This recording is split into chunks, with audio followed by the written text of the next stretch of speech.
ન હોય તેથી સતાધારથી શામજી બાપુ એક ટેલિયાને દ્વારકા મોકલે અને દ્વારકા ગુગળી બ્રાહ્મણોને કાગળ આપે.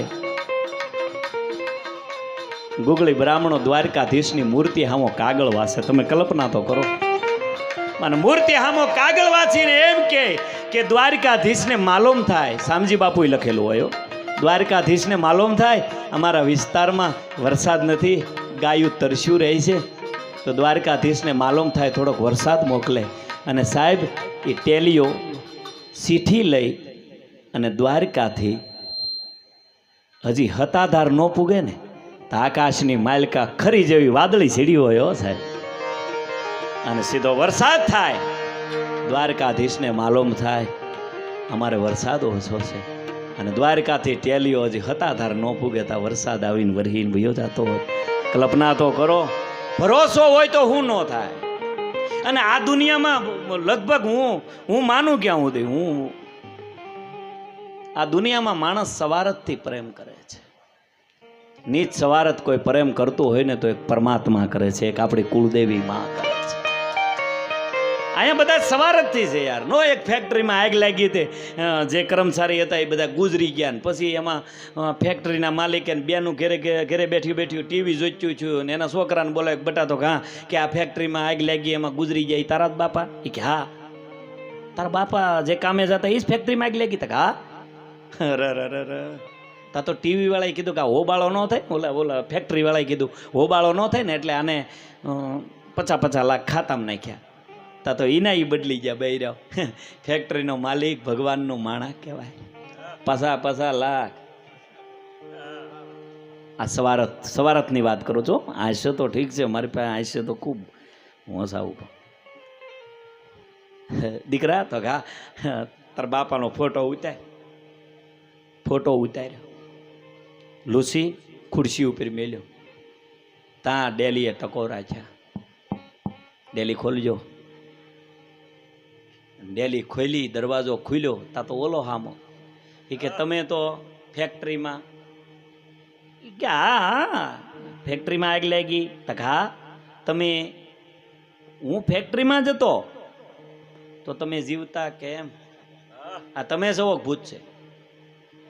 તમારી ઘડીક શેરો બદલી જાય ને તો આનો આ સમાજ, આનો આ પોતાના ગણી છે ને એ ભૂત સમજવા મળે છે. સાહેબ કોણ અહીંયા આપણું છે? તમે કલ્પના તો કરો. સ્વાર્થથી અહીંયા પ્રેમ થાય છે કે પણ આ ફેક્ટરીમાં આગ લાગી, તમે એમણામ નીકળ્યા તા કે બરોબર ફેક્ટરીમાં આગ લાગવી અને મારે બરોબર ગલે માવો ખાવા જવું. માવો ખાઈને આવ્યો તા એ પૂરું થઈ ગયું. થરે એની પત્ની કીધું ની કહું માવા બંધ કરો. આ 50 લાખનો માવો છોડો ના. જીવન તો એવું જ હોય સાહેબ. નો એક જણો નાગદાદાની હામો આલ્યો. નાગદાદાની હામો કોઈ હાલે? ફૂલ પી ગયો. નાગદાદાને હામો કાઢ. નાગદાદાએ એક ડંખ માર્યો, બીજો ડંખ માર્યો, ત્રીજો માર્યો તા પાછો પગલી ગયો. કાઢ. ચોથો ડંખ માર્યો, 5મો ડંખે નાગદાદા સીતાપાટ પડી ગયા કે અમારા કુળમાલી ઝેર વયું ગયું છું. હું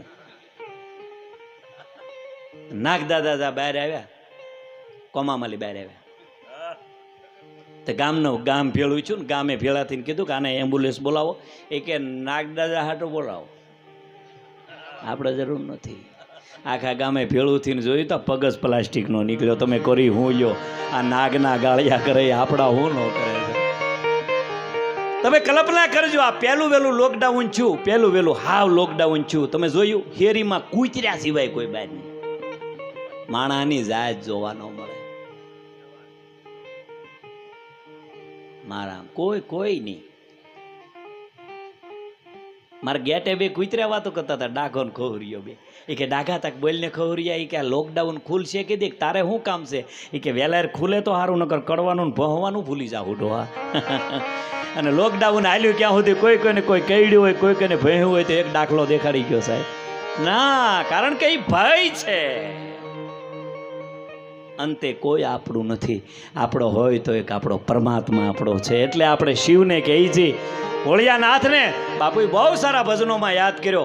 મહાદેવને સાહેબ શમશાનમાં બેઠેલો ભગવાન શંકર એમ કહે છે કે તમામ તને છોડી દઈને તારે હું પળોઠી વાળીને બેઠો છું, હું આવજે મારા ખોળામાં, હું સ્વીકારી લે. એવો ભગવાન શંકર છે, એવો મારો ગોપનાથ દાદો છે.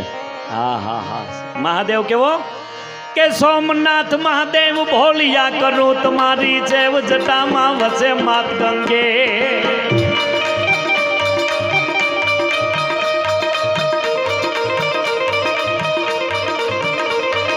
સોમનાથ મહાદેવ ભોલિયા કરું તમારી જૈવ જટામાં વચ્ચે માત ગંગે. પતિતને પાવન કરતી પાર્વતી ના પતિ ખોળલે રમે ગુણ નો પતિ જાપને જપે જતી ને સતી આરતી રોજ ઉતરતી. હર હર હર હર હર હર હર હર મહાદેવ મહાદેવ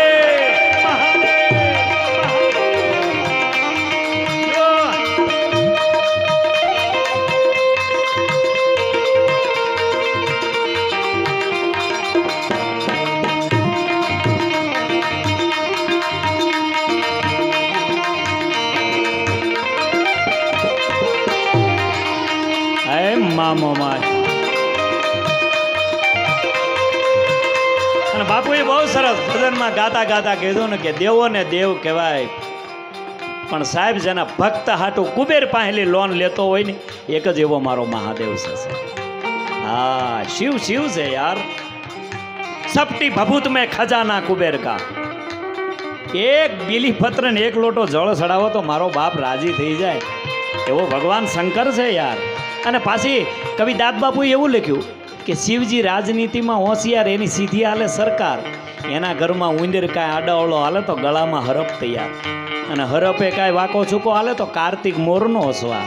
મારો મહાદેવ રાજનીતિમાં હોશિયાર, એવો મહાદેવ, એવો શિવશંકર, એવો ભગવાન ભોળિયોનાથ છે. એમ કહેવાનો મતલબ એટલો છે મારો. આ હું બહુ ગાવા મળ્યો કે નહીં? હા, વધી જાય છે એટલે મારું ગાવાનું બાપુ બહુ વધી જાય. બસ પૈસા વીણી ગયો. હા, આ બધે જો બધે અમારા ગામમાં જો આ બાપુને બધે પ્રોગ્રામમાં હોય કે બધે આવા પૈસા અમારે ન ઉઠતા હોય. અમુક ગામમાં તો તાહડામાં માઇન્ડ 3 રૂપિયા થાય, એ લાઇટ વીજે તાહડા વીયા જાય. પછી કેવું પડે લાઇટ બંધ કરીએ ભાઈ, લઈ જાઓ હોય દઈ જાઓ. લાઇટ બંધ કરી તો વાજા પેટી લઈને વ્યા જાય. તમે કરો આવું. કાં તો અહીંયા પૈસા હારા ઉડે છે. વીણો તમે તારે વીણો, બેક વીણો, પછી આપણે ભેળા કરવાના છે. મારે એક પ્રસંગ એવો છે, ઠીક છે હાસ્ય તો અમારા પ્રોગ્રામો હોય ને અમે આનંદ કરતા હોઈએ છીએ. સાહેબ ઘરનો ડાયરો મળ્યો છે એટલે પહેલાં તો આપ બધાના ચરણોમાં હું પણ વંદન કરું છું, સમાજના ચરણોમાં. વાત એ કરું છું કે આ માએ જે સંસ્કારો આપ્યા છે, જે ઉજળા સંસ્કારો આપ્યા છે સાહેબ, એની